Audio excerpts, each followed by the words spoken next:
Okay, the last battle, so-called, of the Indian Wars, hardly qualifies as a battle. This was a wanton massacre. It seems that in the late 1880s, a sort of religious movement swept through the Plains tribes. Story goes there was an just ordinary Paiute Indian, nobody special, who got sick. He got really sick and he was delirious for a while. Now, when he came out of the delirium, he reported to the other Indians that while he was delirious, he'd seen visions where it was revealed to him what they should do to get everything back the way it had been. So, suffering very great loss here. That they should make for themselves a certain type of shirt decorated with flowers and birds. And somebody just started the leaf, whatever it is out there. And while wearing the shirt, they do this dance. They dance and dance and dance till they're exhausted. Uh, by the way, it's called the ghost dance movement. Okay. Now, once they work themselves up into this state of heightened frenzy, miraculous things would occur. The shirt would, I used to say, it would become bulletproof, something like that. And I say, well, how much peyote does it take to make that happen? The shirt would protect them, and the Indians would rise above the earth and hover above the earth like ghosts, ghost dance. And the surface of the earth would be covered by something sort of like sand or snow, and then eventually a wind would come and blow all that away, and all would be restored. The white men would be gone, the buffalo would return, the slain braves would rise from the earth. All would be as it had once been. Now, is that dangerous or is that pathetic? People who have a hard time in life often tend to live in their imaginations. Nonetheless, the Army is worried about this. I guess it might encourage them to do foolish things. So it's December 1890, I believe, when the Army troopers had rounded up about 400 Indians known to be involved in the ghost dance movement and took them to a cavalry post. And by the way, they should have been familiar with that. Once the buffalo's gone, this is pretty badly jumbled up. Indians would go to cavalry posts and get, moth-eaten blankets and stale food from the agent of the Bureau of Indian Affairs. Anyway, that's what you do when you're dependent. Um, so they camped out in a dry creek bed called Wounded Knee Creek near this cavalry post up in South Dakota. It's December in South Dakota. It is not balmy out there. Um, there's around 400 people in this dry creek bed. For unknown reasons, shooting broke out, and about half of these Indians were just mowed down. Probably the Army leaders ordered that they be disarmed. Wouldn't have taken much. I'm told they had very, very, very few actual workable firearms in their possession, the Indians, that is. But think about it. You're a Plains Indian. By far, your most treasured and necessary possession is that rifle. That rifle stands between you and your family and starvation. You have to have it. Are you just going to hand it to somebody in a uniform because they asked for it? Shooting breaks out. The troopers had just received shipment of two brand new Hotchkiss machine guns they were anxious to try out. So when the dust settled and the smoke cleared, about 200 men, women, and children had been mowed down. And that's Wounded Knee. So that's been a sore spot, and it deserves to be. So I don't whitewash things like that. Here's one that will make you sick. Prepare to reach for the Pepto-Bismol. Let's put it in perspective. You ever heard of D-Day, the D-Day landings in Normandy in World War II? Like 3,000 Americans were casualties that day, but only four Congressional Medals of Honor were awarded for heroic acts performed on D-Day. That's partly because some bean counter said only one per unit. Should have been more. Now, the troopers who committed the massacre at Wounded Knee, over 24 Congressional Medals of Honor were dished out. Does that make you sick? It should. By the way, the unit that carried out that massacre was the 7th Cavalry, Custer's old unit. I cannot excuse them for thinking it was payback time. Okay, so The Indian Wars are over and the Indians have lost. Now, people in the United States proper knew very little about this. Their notion of Indians was kind of over romanticized, probably never seen one. The more educated ones had read the works of the French philosophe Jean Jacques Rousseau, who has the idea of the noble savage, that civilization is evil and we're corrupt because we've been raised in civilization. And if you could find someone unspoiled by that, they would be honorable and noble, the noble savage. That's kind of what the idea was. That didn't fit with reality.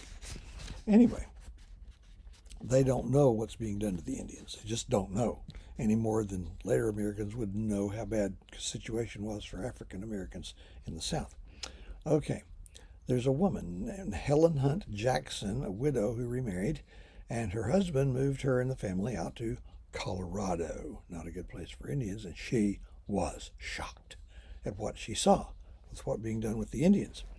Now, being apparently a fully qualified historian, she did a lot of research and discovered, as far as she could tell, the U.S. government had only made two kinds of treaties with Indians, and those were the ones we'd already broken and the ones we'd get around to breaking as soon as they became inconvenient.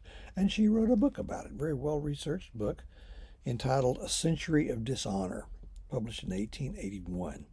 The century was the first century of the United States after independence. The dishonor was our totally dishonorable treatment of the Indians. This became a bestseller, at least among the literate classes back east. People who read it were shocked as she had been. It led to a huge upsurge of demand for Congress to make this right, do right by the red man, try to undo all the wrongs that we've done. The result was a piece of legislation known as the Dawes Severalty Act. Dawes is Dawes. Severalty meant that we would be dealing with the Indians in severalty, that is, as individuals rather than as members of tribes, passed in 1887. So, Congress, bless their hearts, they try so bad, it's hard, and they screw it up so bad. Their solution was to turn the Indians into white men, to ask them to change their entire culture and lifestyle, to give up on being communal, nomadic people, and turn them into with the extended family setup to being nuclear families living on farms and ranches. So, Dawes Severalty Act did away with the reservations. They were not restored until 1934. If you had taken all the land that was in the reservations and divided into that the number of Indian heads of household, they would have come out all right. But they didn't, because they gave each Indian head of household as much land as you could claim under the homestead law, 160 acres. Back east, that's a lot. Out in Wyoming or somewhere, that's not anything at all, hardly. Plus, they couldn't dispose of it for 10 years lest they be ripped off. If they wanted to be a rancher instead of a farmer, they could claim 320 acres. Most of the land that had been part of the reservations, however, is back available to be homesteaded by Anglos. So there you go. The Indian was not only defeated, he was forgotten, because the people in the United States turned their attention elsewhere. Well, we dealt with that. That's been taken care of, and so there you are. The situation among Indians themselves was whether to try to continue the old ways or to assimilate into white culture. Some went one way, some the other. Younger people leaned toward assimilation, and there were white people who were eager to help them out. There were schools set up for them, special schools. The most famous one was the Carlisle Indian School in Carlisle, Pennsylvania, its goal being reacculturation. Okay? They'd get a civilized haircut and wear civilized clothes and learn English and all that. And of course, it sounds rough. I guess it was. What else could have happened? What else would have happened? And things like that in the past, if your ancestors went through very tough times, there's a way you can look at it that most people don't seem to. Those ancestors of yours endured terrible, terrible things so that you could live the way you live now. Okay? So gradually it's going to move toward assimilation. In 1934, the Indian Reorganization Act restored the reservations. Um, and so then they still exist. And around 1970 or so, Richard Nixon practically went back to the dependent nations idea from 120 years earlier, that on reservation land only tribal law applies, federal and state law do not. And I have kind of a bit of a problem with that. I have a friend who lived in New Mexico for a while, said so much of New Mexico is reservation land that the state government is just barely getting enough tax revenue to get by. Oklahoma could kind of be in the same place. Now, some of these tribes are doing quite well, thank you. They got mineral rights, they got large scale agriculture, gambling casinos. Casino gambling is illegal in Oklahoma, but not on the reservations. Um, there are other tribes that are just where alcoholism is double the normal rate. There's child abuse, spousal abuse, neglect. It seems like the more help they get from the government, the worse off they are. That should be a lesson. So, Dawes Severalty Act 1887. There we are. This was part 3 of this, and I'm going to cut this off and see if I can find a way to get these things up on your site.